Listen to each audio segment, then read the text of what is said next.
ఉప్పల్ భగాయత్లో MRPS greater Hyderabad corporation Hyderabad Rangareddy Medchal జిల్లాల ముఖ్య సమావేశం నిర్వహించారు. కొత్తగా ఎన్నికైన రాష్ట్రంలోని మాదిగ సర్పంచులను ఉప్పల్ భగాయత్లో ఈ నెల 21న సన్మాన సభ ఏర్పాటు కార్యక్రమమే ముఖ్య ఉద్దేశంగా నిర్వహించారు. అనంతరం జ్యోతిరావు పూలే జన్మదిన వేడుకలు నిర్వహించారు. ఈ నెల 21న కొత్తగా ఎన్నికైన రాష్ట్రంలోని మాదిగ సర్పంచులను ఉప్పల్ భగాయత్లో సన్మానించే విధంగా కార్యక్రమాన్ని ఏర్పాటు చేస్తున్నామని, ఆ రోజు భారీ ర్యాలీతో కార్యక్రమానికి చేరుకుని వారిని సన్మానిస్తామని ముఖ్య అతిథులుగా మంత్రులు సీతక్క, దామోదర రాజనరసింహ, వడ్లూరి లక్ష్మణ్ కుమార్లను, రాష్ట్రంలో మాదిగ ఎమ్మెల్యేలను ఆహ్వానిస్తున్నామని తెలిపారు. మరి ప్రతి ఒక్క అధ్యక్షులకు, మరి నాయకులకు, కార్యకర్తలకు కూడి ఉన్న ప్రతి ఒక్కరికి నా యొక్క నమస్కారాలు తెలియపరుస్తున్నాము. మరి ఏదైతే మరి నాకు ఈ యొక్క అవకాశాన్ని కల్పించినటువంటి మేడి పాపన్న గారికి నేను నా పాదాభివందనాలు తెలియపరుస్తున్నాను. ఎందుకు అంటే మరి అన్న గత 30 సంవత్సరాలుగా సుదీర్ఘంగా 3 దశాబ్దాల నుంచి మాదిగల యొక్క, దళితుల యొక్క, మరి వారి యొక్క ప్రతి ఒక్క సమస్యను తీర్చే విధంగా తన జీవితాన్ని దారబోసినటువంటి గొప్ప వ్యక్తితోటి నేను ఈరోజు కూర్చున్నందుకు నా యొక్క జన్మ ధన్యమైందని నేను భావిస్తున్నాను. ఎందుకు అంటే మరి జాతికి ఏదో ఒకటి చేయాలి. మరి మాదిగ జాతిలో మరి మట్టిలో మానినటువంటి వ్యక్తి మన మేడి పాపన్న గారు. మరి జాతి కొరకు తాపత్రయపడే వ్యక్తి. మరి ఆయన నాయకత్వంలో మేము పనిచేయాలని మరి ఎన్నో రోజుల నుంచి నేను నా మదిలో మెదులుతుంది. మరి ఈరోజు ఆ భగవంతుడు నాకు ఒక అవకాశాన్ని కల్పించి నేను ఒక అదృష్టంగా భావిస్తున్నాను. మరి అన్నగారితో ఇప్పుడు నా జర్నీ స్టార్ట్ అవుతుంది. మరి రానున్న రోజులలో మరి దళితులకు మరి ఏదైతే అన్యాయం జరుగుతుందో మరి అక్కడ మేము ఉంటామని తెలియపరుస్తున్నాము. ఏ మాదిగ బిడ్డ కూడా, ఏ దళితులు ఉన్నటువంటి 59 ఉపకులాలకు కూడా మేము తోడై ఉంటాము.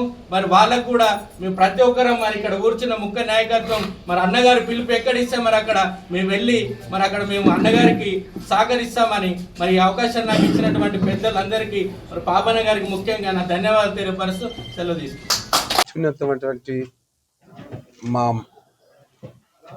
బడుగు బలహీన వర్గాల కులాలకి చదువు నేర్పించినటువంటి తల్లి జయంతి ఉత్సవాలు, సావిత్రిబాయి పులే వారి యొక్క జయంతి వేడుకలు కూడా ఈరోజు ఇక్కడ కేకు గిట్లా అన్ని తెప్పించాము. మరి వారి పుట్టినరోజు కూడా బడుగు బలహీన వర్గాల ప్రజలందరూ కూడా ఇంటింట ఆమె ఫోటోను పెట్టుకొని ఆమె యొక్క జయంతి ఉత్సవాలను ఘనంగా జరుపుకోవాలి. ఎందుకంటే చదువు ఈరోజు చదువుకుంటున్నాం అంటే ఎవరో ఇచ్చినటువంటిది కాదు. మరి జ్యోతిరావు పులే వారు అనేక రకాలుగా కష్టపడి ఆయన సతీమణి మరి సావిత్రిబాయి పులే గారు ఎంతో ఇబ్బందులు పెట్టిన, ఎన్ని కష్టాలు వచ్చినా ఈ యొక్క పేదవాళ్ళ, బడుగు వాళ్ళ ఇళ్లకి వెళ్ళి చదువుకోవాలి మీరని చెప్పినటువంటి మహా గొప్ప దేవత. మరి ఆమె జయంతి ఉత్సవాలు ఇక్కడ మరి మా అర్బన్ కమిటీ తరఫున మేము ఆమె యొక్క పుట్టినరోజు చేసుకుంటున్నందుకు మాకెంతో సంతృప్తినిస్తున్నట్టుగా తెలియజేస్తాం.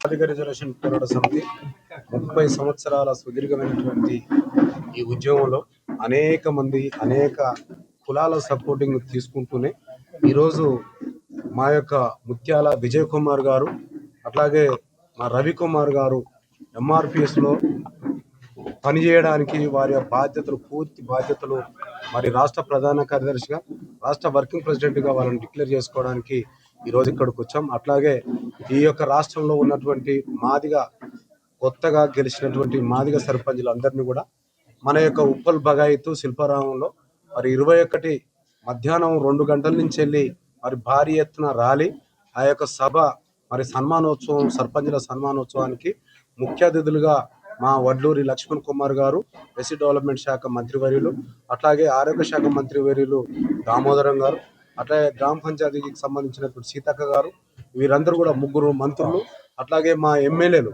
మొత్తము అన్ని నియోజకవర్గాల్లో ఉన్నటువంటి ఎమ్మెల్యేలు కూడా మరి రావాలని చెప్పి వారందరూ ఇన్వైట్ చేయడానికి ఇన్విటేషన్ కార్డు కూడా, వాల్ పోస్టర్లు కూడా, మరి ఫ్లెక్సీలతో పాటు భారీ ఎత్తున వచ్చిన వారికి భోజనాలు కూడా ఏర్పాటు చేసుకోవడానికి మరి కార్యక్రమాన్ని ముమ్మరం చేసేసి జనవరి 21 నాడు పెద్ద ఎత్తున ఈ యొక్క కార్యక్రమాన్ని కొనసాగిస్తాము. అట్లాగే గ్రేటర్ ఎలక్షన్లో మరి ఉన్నటువంటి మీరు ఏదైతే రాష్ట్ర ప్రభుత్వం డిక్లేర్ చేసి 300 డివిజన్లని చెప్తా ఉన్నారు, 3 కార్పొరేషన్లు చైర్మన్లను చేస్తామని చెప్తా ఉన్నారు. కానీ మాదిగలు దాదాపు లక్షల మంది మరి జీవిస్తూ ఉన్నారు. వాళ్ళ యొక్క పర్సంటేజ్ ఖచ్చితంగా 18% ఖచ్చితంగా ప్రకటన చేయాలి. ఎస్సీ రిజర్వేషన్ 15%, మరి 85% ఉన్నటువంటి మాదిగలు ఆ 85% ఉన్నటువంటి వాళ్ళు 15 ఇస్తామన్నారు. మరి 5% లేని వాళ్ళు 10% తీసుకుంటామన్నారు. ఈ 10% వల్లనే మొత్తం పూర్తిగా ఇక్కడ ఉన్నటువంటి రిజర్వేషన్ అంతా డమ్మీ అయిపోయింది. మరి ఇప్పుడు మాకు ఖచ్చితంగా 18 నుంచి 20% పెంచితేనే మాకు కూడా అవకాశాలు దండిగా వస్తాయని చెప్పి తెలియజేస్తూ ముఖ్యమంత్రి గారికి అతి తొందరలో కలిసి మా యొక్క వినతి పత్రాన్ని కూడా ఇవ్వడం జరుగుతుంది.